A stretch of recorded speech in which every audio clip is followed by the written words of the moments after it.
Hello everyone, कैसे आप लोग। तो अब यूपी ट्रिपल एससी के द्वारा जो भी विज्ञापन जारी किए जाएंगे, जैसे कि लेखपाल भर्ती हो गई, लोअर की भर्ती हो गई और भी बहुत सारी परीक्षाएं, तो इसके लिए पीईटी 2025 परीक्षा का आयोजन किया जाएगा। पीईटी का फुल फॉर्म होता है प्रिलिमिनरी एलिजिबिलिटी टेस्ट 2025 और इसका जो फॉर्म है वो कब तक आपको ऑनलाइन मिल जाएगा, तो 20 मई के बाद कभी भी।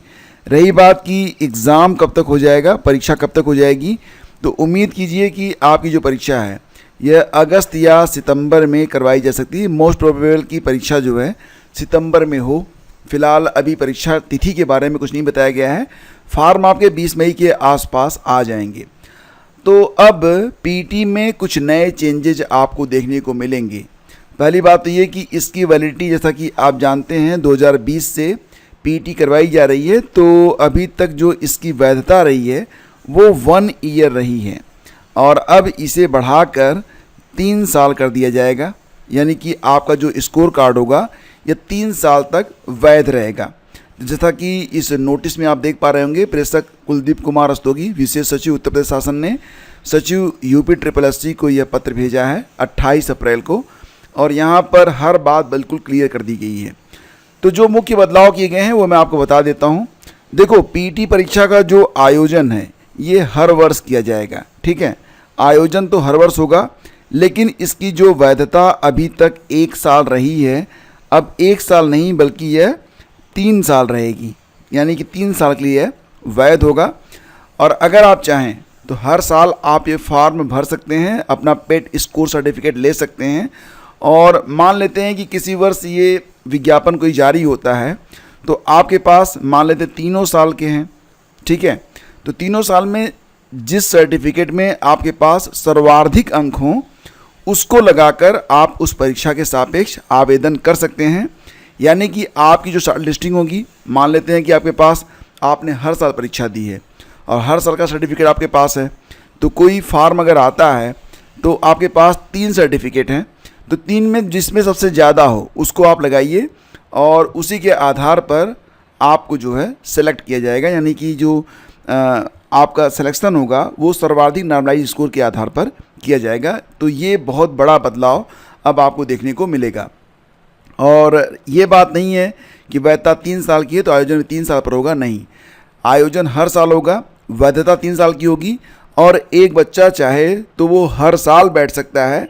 जिस साल उसका स्कोर सर्वाधिक रहेगा उस साल का वैध सर्टिफिकेट लगा के वो किसी परीक्षा के सापेक्ष आवेदन कर पाएगा। तो ये बदलाव आपको देखने को मिलने वाला है। और रही बात ये कि पीटी की जो परीक्षा होती है तो उसमें एलिजिबिलिटी क्या होती है। देखो, एलिजिबिलिटी के तौर पर सबसे पहले तो आप उम्र सीमा समझिए।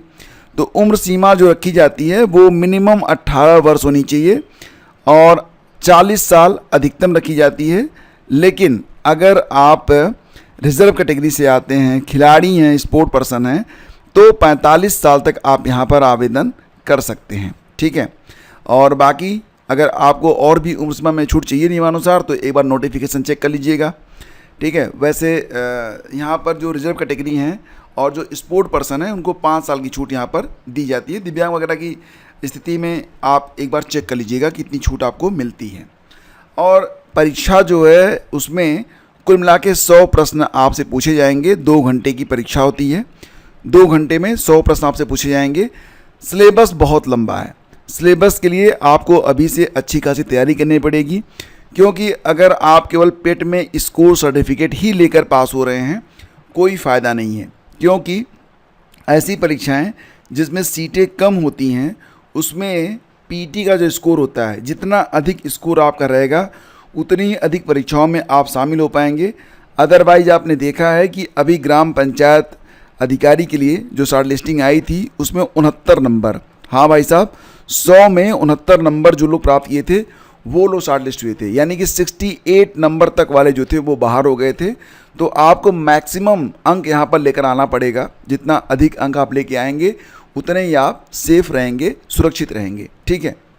तो 2 घंटे में 100 प्रश्न आपको करने पड़ते हैं। नेगेटिव मार्किंग रहती है, 1/4 आपके जो है अंक काटे जाते हैं गलत उत्तर देने पर। और यहाँ पर मैं आपको दिखा देता हूँ, आयु सीमा आप देख पा रहे होंगे कि न्यूनतम आयु जो है वो 18 वर्ष पूरी होनी चाहिए। एलिजिबिलिटी हाई स्कूल या उससे अधिक आप हैं तो आप यहाँ पर आवेदन कर सकते हैं। और रही बात ये कि उम्र सीमा में तो अनुसूचित जात, जनजाति और पिछड़ा वर्ग ऐसी अन्य श्रेणी के अभ्यर्थियों की दशा में जो उच्चतर आयु सीमा है सरकार के द्वारा नियत 45 साल उतनी मिलेगी। और जो कुशल खिलाड़ी हैं उनको 5 साल की छूट मिलेगी। भूतपूर्व सैनिकों के लिए अधिकतम आयु सीमा में 3 वर्ष की छूट है। तो ये छूट आप देख लीजिएगा। अब मैक्सिमम 15 साल तक की छूट मिल सकती है, ठीक है। यानी कि कुछ दिव्यांगजनों को 15 साल तक की छूट जो है अनुमन्य होती है, तो वो आप देख लीजिएगा अपनी जो कैटेगरी के हिसाब से, ठीक है। और रही बात ये कि जो आपका सिलेबस है वो क्या है, तो सिलेबस आपके सामने है। इसमें आप देखिए कि भारतीय इतिहास, इंडियन हिस्ट्री में प्राचीन इतिहास से भी प्रश्न होंगे। 5 प्रश्न तो आपके जो है प्राचीन इतिहास से ही हैं। सिंधु घाटी की सभ्यता, वैदिक संस्कृति, बौद्ध धर्म, जैन धर्म, मौर्य वंश, गुप्त वंश, हर्षवर्धन, राजपूत काल, सल्तनत काल, मुगल साम्राज्य, मराठा, ब्रिटिश राज का अभ्युदय और प्रथम स्वतंत्रता संग्राम, ब्रिटिश राज का सामाजिक आर्थिक प्रभाव। तो यहाँ से 5 प्रश्न होंगे, 5 अंक, ठीक है। इसके अलावा जो इंडियन नेशनल मूवमेंट है, स्वाधीनता आंदोलन के प्रारंभिक वर्ष, स्वदेशी तथा सविनय अवज्ञा आंदोलन, महात्मा गांधी तथा अन्य नेताओं की भूमिका, क्रांतिकारी आंदोलन तथा उग्र राष्ट्रवाद का उदय। तो यहाँ से आपको विधायी संशोधन, ब्रिटिश इंडिया एक्ट 1935 तक, भारत छोड़ो आंदोलन, तो 5 प्रश्न यहाँ से मिलेंगे। ज्योग्राफी से 5 प्रश्न होंगे। आगे डिटेल में आपको बताता हूँ क्योंकि बहुत सारे लोग जल्दी में होंगे, तो थोड़ा सा एक बार बता दें उनको, वन लाइनर। ज्योग्राफी से 5 प्रश्न होंगे। इसके बाद भारतीय अर्थव्यवस्था, इंडियन इकोनॉमी से भी 5 प्रश्न होंगे। नेक्स्ट आप देखिए यहाँ पर भारतीय संविधान, Indian constitution and public ad से 5 प्रश्न होंगे। जनरल साइंस से 5 प्रश्न होंगे। प्रारंभिक अंकगणित से 5 प्रश्न होंगे। इसके बाद आप सामान्य हिंदी देखिए, सामान्य हिंदी से 5 प्रश्न, सामान्य अंग्रेजी से 5 प्रश्न, लॉजिक एंड रीजनिंग से 5 प्रश्न। सिलेबस देख रहे हैं आप, बहुत विस्तृत है। करंट अफेयर से 10 प्रश्न होंगे।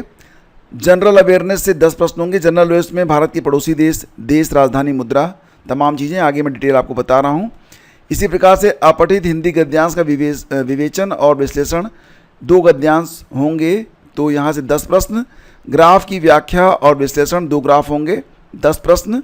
तालिका की व्याख्या और विश्लेषण 2 तालिकाएँ, 10 प्रत्येक 5 प्रश्न, मतलब कुल मिला के 10 प्रश्न। तो आप देख रहे हैं कि सिलेबस जो है काफ़ी जो है डिटेल में है और बहुत कुछ आपको पढ़ना पड़ेगा। तो अभी से आपको तैयारी करनी पड़ेगी। तो आपकी क्लासेज स्टार्ट कर दी जाएँ, आप जैसा कहें आप कहिए। तो आपकी जो क्लासेज हैं, क्योंकि धीरे धीरे ही पढ़ेंगे हम लोग, सब कुछ एक दिन में तो पढ़ नहीं सकते, तो क्रमशः आगे बढ़ते हैं और यहाँ पर टॉपिक वाइज पढ़ते हैं, ठीक है। क्वेश्चन आंसर नहीं, थियरी के रूप में आराम से, ठीक है। 10-10 मिनट, 20-20 मिनट की क्लास रहेगी। आप लोग देखते चलिए, सिलेबस आपका कवर हो जाएगा क्योंकि अभी थोड़ा समय हमको मिल रहा है, ठीक है। तो यहाँ पर देखते हैं, अब थोड़ा डिटेल देख लेते हैं, जैसे भूगोल में क्या क्या पढ़ना है। भारत और विश्व का भूगोल दोनों है यहाँ पर। तो नदियाँ और नदियों की घाटी, भूजल संसाधन, पर्वत, पहाड़ियाँ, हिमनद, मरुस्थल और शुष्क क्षेत्र, वन, खनिज संसाधन विशेषकर भारत में, भारत एवं विश्व का राजनीतिक भूगोल, जलवायु तथा मौसम, टाइम जोन, जनसांख्यिकी, परिवर्तन तथा प्रवास। भारतीय अर्थव्यवस्था में क्या क्या पढ़ना होगा। भारतीय अर्थव्यवस्था 1947 से 1991 तक, यहाँ तक आपको पढ़ना पड़ेगा, जिसमें योजना आयोग है, पंचवर्षीय योजनाएं हैं, मिश्रित अर्थव्यवस्था का विकास है, हरित क्रांति, दुग्ध विकास, ऑपरेशन फ्लड, बैंकों का राष्ट्रीयकरण, 1991 में जो आर्थिक सुधार हुए थे, 2014 के पश्चात जो आर्थिक सुधार हुए हैं, कृषि में ढांचागत, श्रम सुधार, आर्थिक सुधार, जीएसटी वगैरह में। यहाँ से 5 प्रश्न होंगे। भारतीय संविधान और लोक प्रशासन में क्या क्या पढ़ना पड़ेगा, जहाँ से 5 प्रश्न आएंगे। तो भारतीय संविधान से मुख्य विशेषताएं, नीति निर्देशक सिद्धांत, अधिकार एवं मौलिक अधिकार और कर्तव्य, संसदीय प्रणाली, संघीय प्रणाली, संघ और केंद्र शासित प्रदेश के राज्य संबंध, न्यायिक ढांचा, सर्वोच्च न्यायालय, उच्च न्यायालय, जिला प्रशासन, स्थानीय निकाय और पंचायती राज संस्थाएं। इसके अलावा जो साइंस है 5 प्रश्न होंगे। इसमें भौतिक, रसायन और जीव विज्ञान का वेटेज सर्वाधिक रहता है। नेक्स्ट है आपका जो गणित है, क्या क्या पढ़ना है। गणित से 5 प्रश्न होंगे। पूर्ण संख्या, भिन्न और दशमलव, प्रतिशतता, साधारण अंक गणितीय समीकरण, वर्ग एवं वर्गमूल, घातांक और घात, औसत, ठीक है। इसके बाद सामान्य हिंदी में संधि है, विलोम शब्द है, पर्यायवाची है, वाक्यांशों के लिए एक शब्द है, लिंग है, समश्रुत भिन्नार्थक शब्द हैं, मुहावरे, लोकोक्तियाँ, सामान्य शुद्धियाँ, लेखक और रचनाएं। तो यहाँ से तो आरो की भी झलक आपको मिल रही है। कुछ टॉपिक आपको यहाँ पर आरो के भी आपको मैच हो रहे हैं। सामान्य अंग्रेजी में इंग्लिश का ग्रामर है, अपठित गद्यांश पर आधारित प्रश्न, 5 प्रश्न होंगे। लॉजिक और रीजनिंग में क्या क्या पढ़ना है, बृहद एवं लघु, क्रम एवं रैंकिंग, संबंध, समूह से भिन्न को अलग करना, कैलेंडर और घड़ी, कारण और प्रभाव, कोडिंग डिकोडिंग। इसके अलावा निर्माणात्मक तर्क, कथन विश्लेषण और निर्णय आपको पढ़ना पड़ेगा। करंट तो मैं आपको पढ़ा ही रहा हूँ, करंट आप पूरा पढ़िए। सामान्य जागरूकता में क्या क्या पढ़ना है, भारत के पड़ोसी देश, देश राजधानी मुद्रा, भारत के राज्य और केंद्र शासित प्रदेश, भारतीय संसद, राज्यसभा, लोकसभा और विधानसभा, विधान परिषद, राष्ट्रीय और अंतर्राष्ट्रीय दिवस, विश्व संगठन, उनके मुख्यालय, भारतीय पर्यटन स्थल, भारत की कला संस्कृति, भारत एवं विश्व के खेल, भारतीय अनुसंधान संगठन, प्रसिद्ध पुस्तकें और लेखक, पुरस्कार विजेता, जलवायु परिवर्तन एवं पर्यावरण। तो आप देख पा रहे हैं ना कि काफ़ी विस्तृत सिलेबस है और एक दिन में तो होगा नहीं, ठीक है। तो बने रहिए हमारे साथ। अब आपकी जो क्लासेज हैं वो स्टार्ट होंगी और हम क्रम से आगे बढ़ेंगे, ठीक है। तो अगर ये सेशन आपको पसंद आया, वीडियो अच्छा लगा तो लाइक और शेयर कर दीजिएगा। शेष अगले वीडियो में चर्चा करते हैं, तब तक के लिए आज्ञा दीजिए। नमस्कार, जय हिंद।